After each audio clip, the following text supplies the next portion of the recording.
Hola mis amigos, Dios los bendiga a todos, que todos sean abundantemente bendecidos. Y la mayor bendición que Dios nos ha dado es la apertura de nuestro entendimiento, de nuestros ojos espirituales.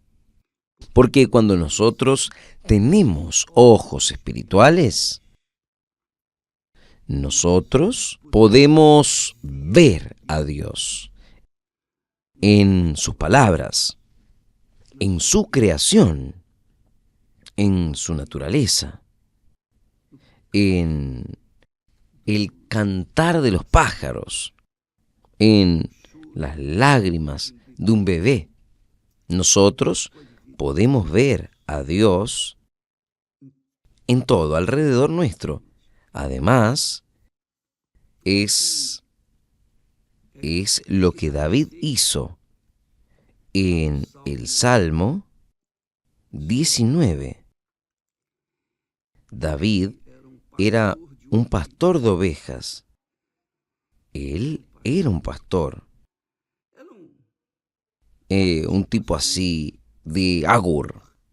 Porque él era despreciado por sus hermanos, por ser probablemente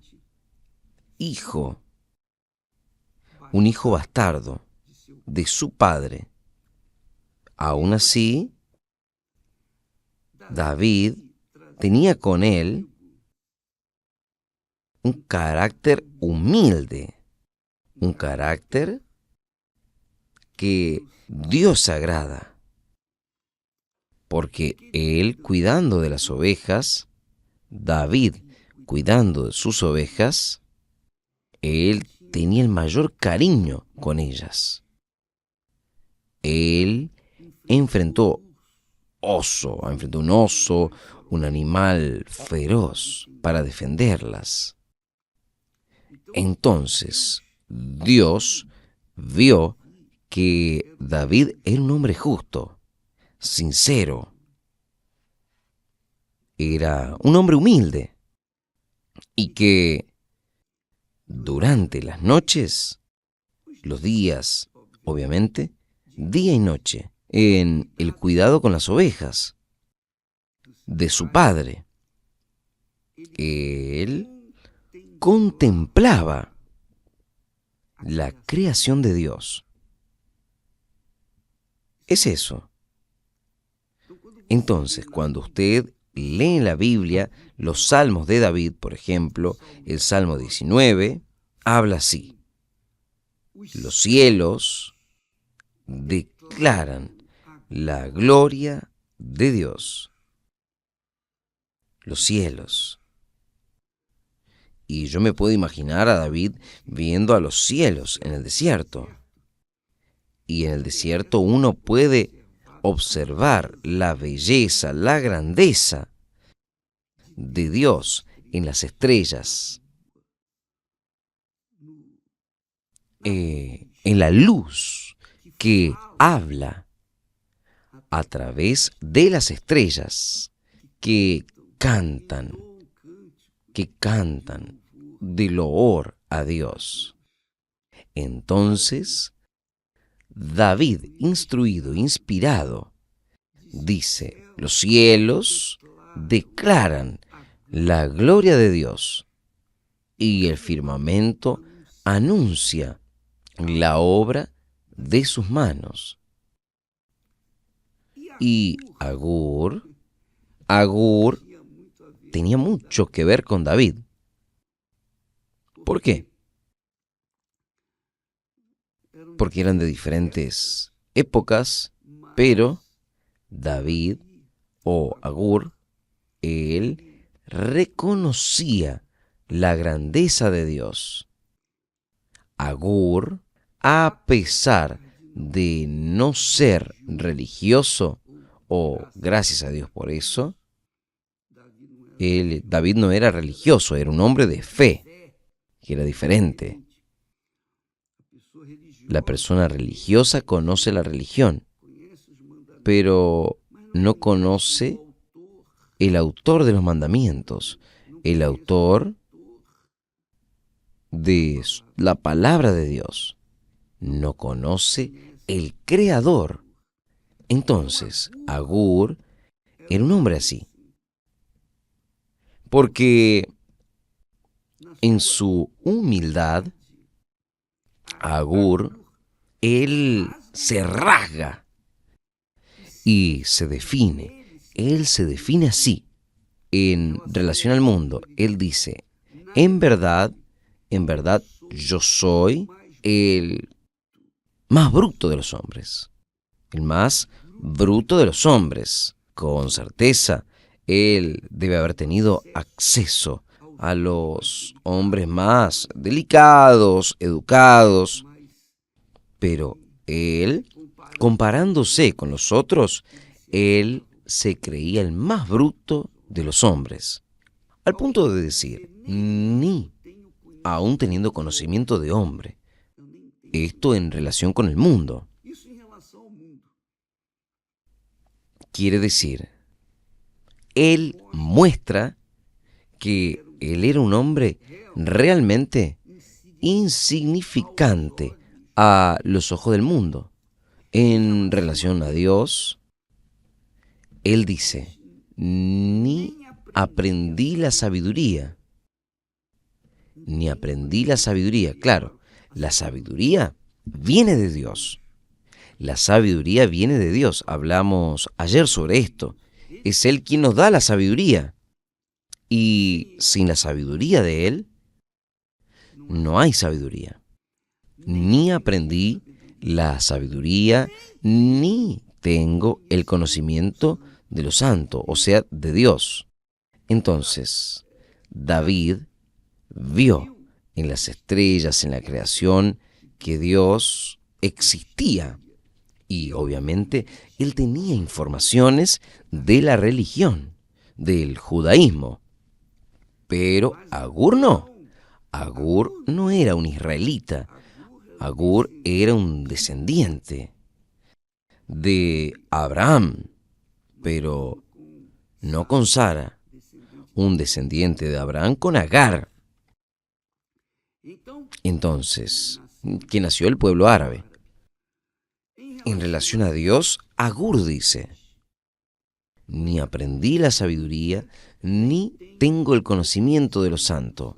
Él no tenía conocimiento de lo santo, pero es interesante porque de la misma forma como él habla que no tiene conocimiento santo, él dice así, ¿quién subió al cielo y descendió?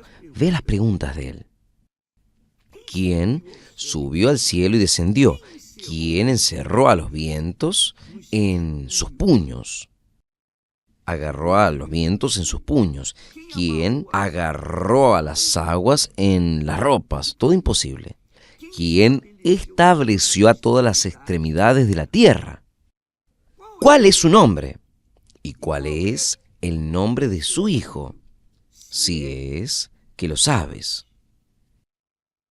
Ahí, él continúa diciendo, toda palabra de Dios es pura. O sea, Agur tenía acceso a la palabra de Dios. Tenía conocimiento de la palabra de Dios, pero no tenía conocimiento de lo santo. No tenía la revelación de Dios, que es lo que sucede con la persona religiosa. La persona religiosa, ella tiene conocimiento de los mandamientos, de sus obligaciones, de lo que es simple y fácil de hacerse, de obedecerse, pero por no tener conocimiento de Dios, de la revelación de Dios, por no tener el Espíritu de Dios, ella es religiosa, pero no conoce al Dios de la palabra, al Dios de la Biblia, al Espíritu de Dios, al Creador. Y es así, yo creo así. ¿De qué sirve tener todo el conocimiento bíblico? todo el conocimiento bíblico y conocer la Biblia de punta a punta, traerla en la punta de la lengua y de memoria y no conocer el autor de ella, no sirve de nada. No sirve de nada. Es como si la persona se sentase en una mesa maravillosa con la mejor carne del mundo y etcétera, pero cuando va a comer la carne no tiene sal, no tiene sabor. Quiere decir, queda una comida sin sabor. Usted ya tiene que haber experimentado, probado, ¿sí? Una comida no puede ser ni muy salada ni muy desabrida. Tiene que tener el condimento justo, equilibrado. Entonces, así también es la religión. El religioso, él va a la iglesia, es fiel a la iglesia, es fiel al pastor, a su religión, pero él no conoce a Dios. En la iglesia él es una persona, pero fuera de la iglesia él es otra persona. Yo era así. Yo fui así, yo sé que es eso, porque en una etapa de mi vida, en la adolescencia, yo vivía así. Yo tenía algún conocimiento, alguno, no mucho, pero tenía algún conocimiento de la palabra de Dios, pero yo no conocía a Dios. Y esta es una falta grave, gravísima, porque la persona queda eludida con su religiosidad. Ella queda tan eludida, tan ciega en el entendimiento de ella, y esta es una de las razones por las cuales yo le pido que Dios venga a bendecir a todas las personas con esta revelación, abriendo sus ojos, su entendimiento para entender su palabra por el Espíritu, por el propio Espíritu Santo, el Espíritu de la palabra. Entonces, en cuanto la persona no conozca al Dios que dice creer, ella va a ser débil. Cualquier vientito, ella se queda engripada. Ella hasta agarra neumonía. Pero si ella conoce al Dios de la Biblia, con certeza, en el momento de la dificultad, en el momento del desierto, pasando por el desierto, del abandono, cuando no hay nadie quien le pueda comprender, no hay nadie que le pueda entender, ella está completamente entregada al vacío de su alma. Si la persona tuvo una experiencia con Dios, realmente conoce a Dios a través del Espíritu Santo, solo el Espíritu Santo nos revela quién es Él, solo Él nos revela. Por eso es que nosotros hemos hablado que todos tienen que recibir el Espíritu Santo, si no, no entran en el reino de Dios. Jesús habló esto: quien no nace del agua, o sea, del bautismo, del arrepentimiento y del Espíritu Santo, el Espíritu Santo, no entra en el reino de Dios. Si no entra en el reino de Dios, ¿cómo va a conocer a Dios? ¿Va a conocer a Dios del lado de afuera? No, imposible. Solo conoce a Dios cuando ella entra en el reino de Dios. Y para entrar en el reino de Dios, ella tiene que nacer del agua, el bautismo del arrepentimiento, y también del Espíritu Santo. Ahí sí, ella entra en el reino de Dios, ella tiene conciencia de que ella es hijo de Dios. Y en el desierto, cuando la persona está en el desierto, vive un desierto cruel, ella se sustenta. ¿Por qué? Porque el propio Espíritu confirma con ella, diciéndole: yo soy contigo, y se acabó. Jesús fue para el desierto. Ahí usted va a decir: sí, pero Jesús era el Hijo de Dios. Sí, Él era el Hijo de Dios, pero si usted también es hija de Dios, por ejemplo, cuando usted supera, usted tiene que superarse, porque somos hijos, no somos bastardos. Entonces, esto es importantísimo y Agur nos enseña esto en su sinceridad, en su pureza, en su simplicidad, en su autenticidad, aún no conociendo a Dios, él tuvo esa revelación, esta sabiduría de llegar al punto y decir, oh Dios, dos cosas yo te pido, aparta de mí la vanidad y la palabra mentirosa, no solo la palabra que yo oigo, sino la palabra de mi boca. Aparta de mí la mentira. En otras palabras, aparta de mí la vanidad y la palabra de la mentira. Y no me des ni la pobreza ni la riqueza, porque tanto la pobreza cuanto la riqueza pueden llevar a las personas a caer en tentación. Quien es pobre y tiene una oportunidad de quedar rico con facilidad, aprovechándose de la debilidad de alguien más frágil, más débil, entonces el pobre tiende a tomar posesión de lo que no es suyo para quedarse rico. ¿Y quién es rico? Que tiene mucho. Entonces acaba creyéndose el dueño de todo, o independiente, con tanto poder, con tanto dinero. ¿Quién puede contra mí? ¿Quién es Dios?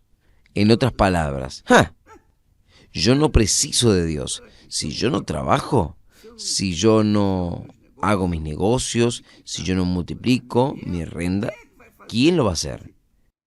O sea, quien se vuelve rico tiene esta chance de perder todo por causa de su riqueza. Jesús dice esto. Esto hablamos en esta semana. Cuán difícilmente entrará en el reino de Dios los que tienen riqueza, los que tienen oro, riqueza. ¿Por qué? Los discípulos hablaban, ¿pero por qué?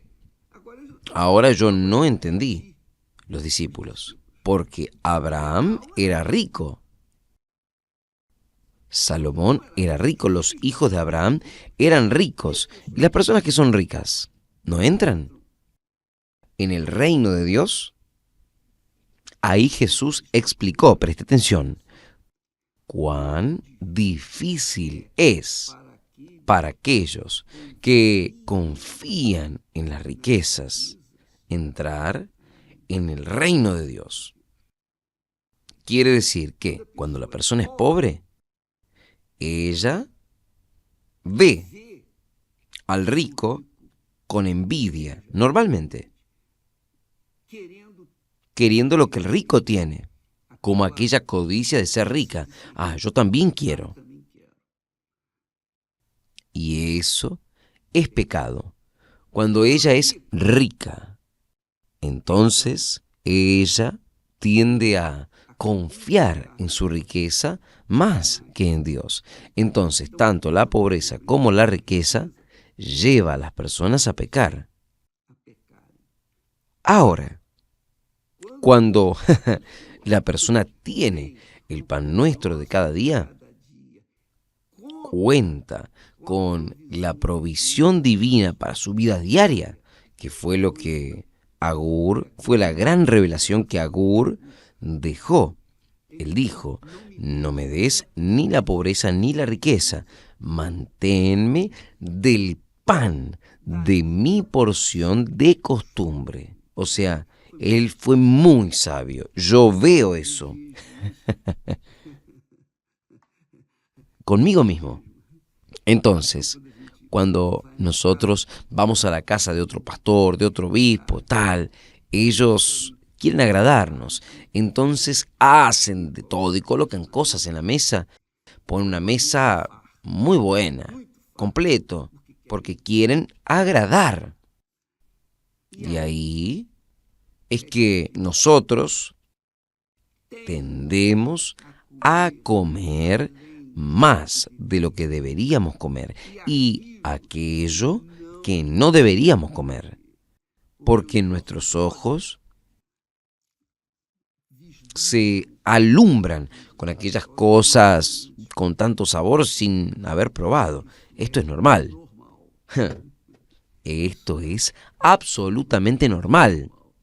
Entonces, ¿qué es? ¿Qué es lo que Agur nos enseña? Mire, deme mi pan, el pan de mi porción de costumbre. Cuando uno está en nuestra casa, cuando estamos en casa, Esther y yo, nosotros estamos con aquella comida simple, arroz con porotos con arroz, todo así muy, muy simple.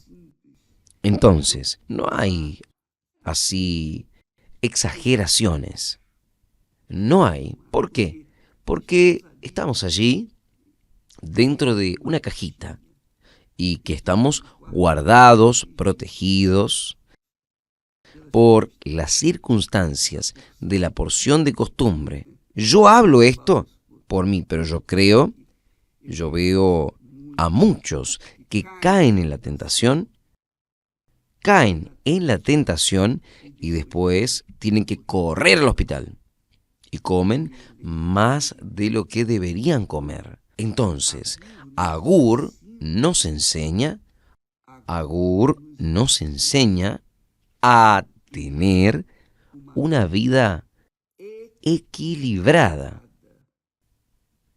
Equilibrada. Por ejemplo, el religioso, el porque no conoce a Dios, él es normalmente es desequilibrado. ¿Por qué? Porque no conoce, no tiene la dirección, no tiene el Espíritu Santo que lo guía. Pero la persona que tiene el Espíritu Santo, ella es dirigida por el Espíritu Santo. A veces es dirigida, conducida al desierto. El Espíritu Santo para que así le pueda hacer entender, aprender el camino de la vida. Pero uno no precisa ir al desierto para aprender. Uno puede aprender con los errores de otros. Yo aprendo mucho con los errores de otros.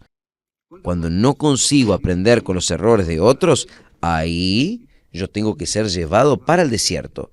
Esa es la realidad. Entonces, amiga, amigo, Agur nos enseña un equilibrio en la fe, un equilibrio en nuestra vida, en nuestras costumbres. Por eso es que cuando la persona se casa con la persona correcta, esto solamente es a título de ejemplo. Cuando una persona se casa con una persona que fue dada por Dios, enviada por Dios, nacida dentro de casa, de la familia, como fue el caso de Abraham, que le dio una misión a su siervo más fiel, el jefe de sus siervos, y lo mandó buscar una esposa para su hijo, entre la parentela de él, de la madre, de la mujer de él. Dios guió a aquel siervo y le trajo a Rebeca para el hijo de Abraham, Isaac. Entonces, de allí nacieron Jacob y etcétera, etcétera, etcétera.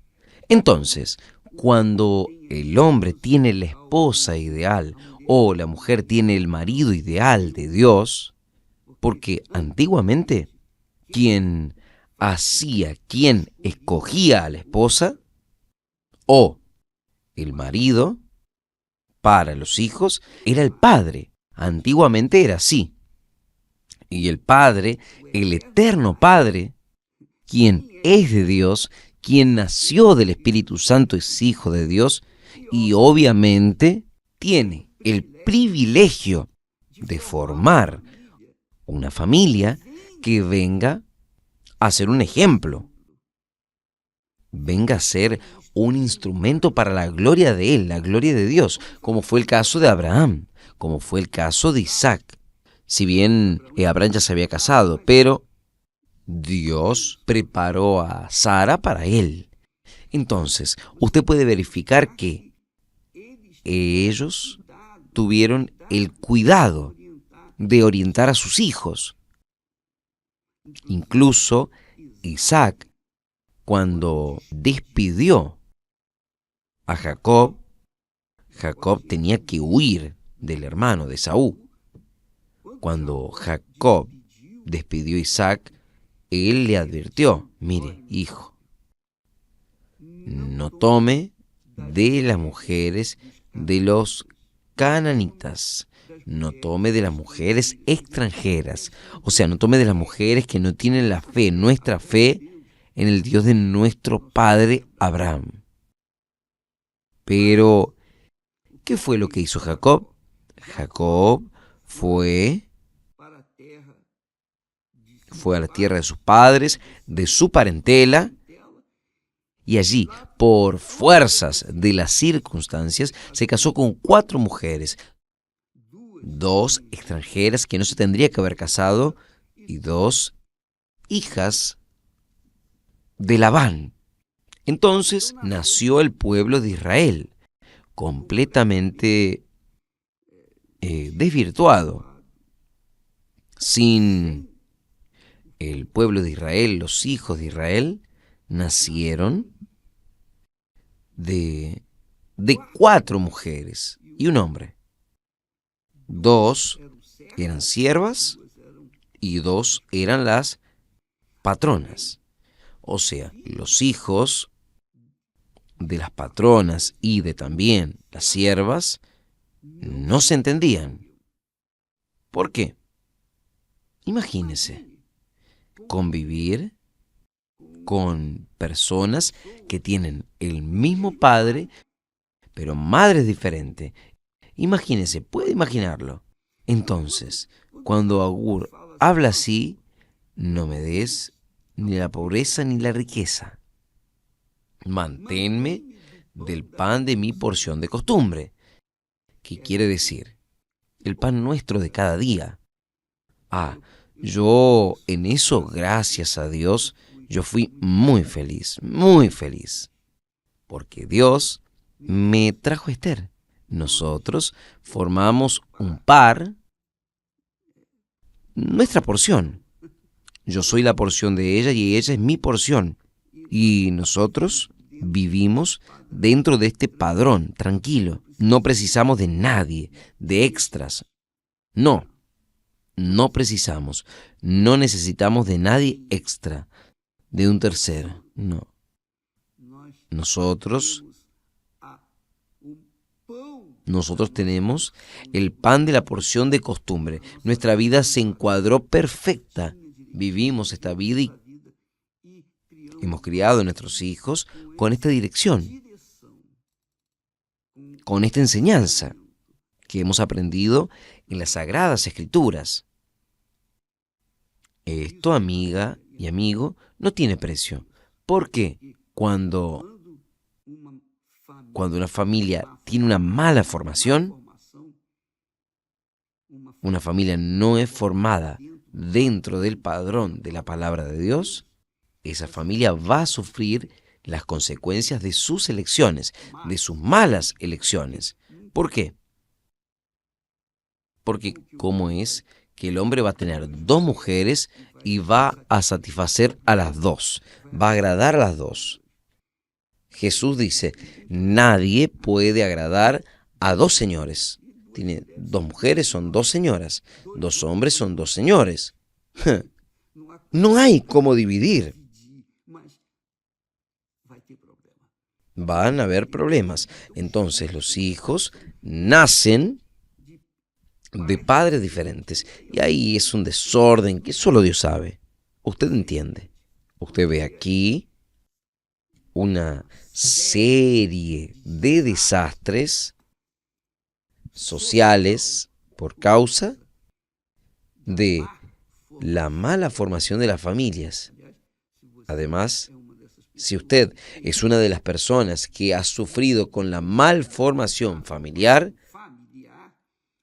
nosotros tenemos un día en la Iglesia Universal del Reino de Dios, tenemos un día especial como los jueves, solo para enseñar sobre la familia, la constitución de la familia.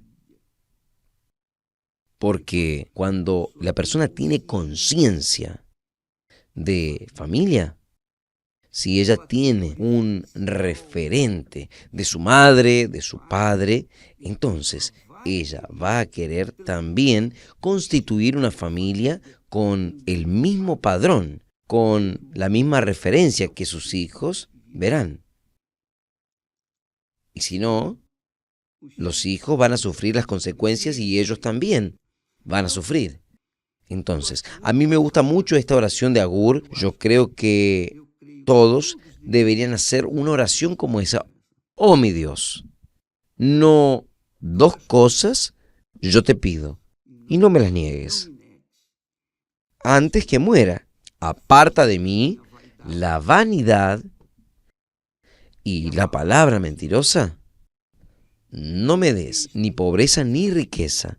Manténme del pan, de mi porción de costumbre, para que por ventura, estando lleno, no te niegue. Y venga a decir, ¿quién es el Señor? O que empobreciendo no venga a hurtar y tome el nombre de Dios en vano.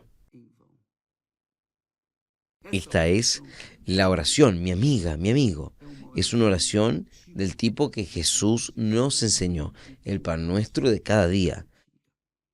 La oración del Padre Nuestro no es rezar, no es una oración que simplemente usted repite palabras. El religioso repite palabras, pero el que vive aquello que cree, no.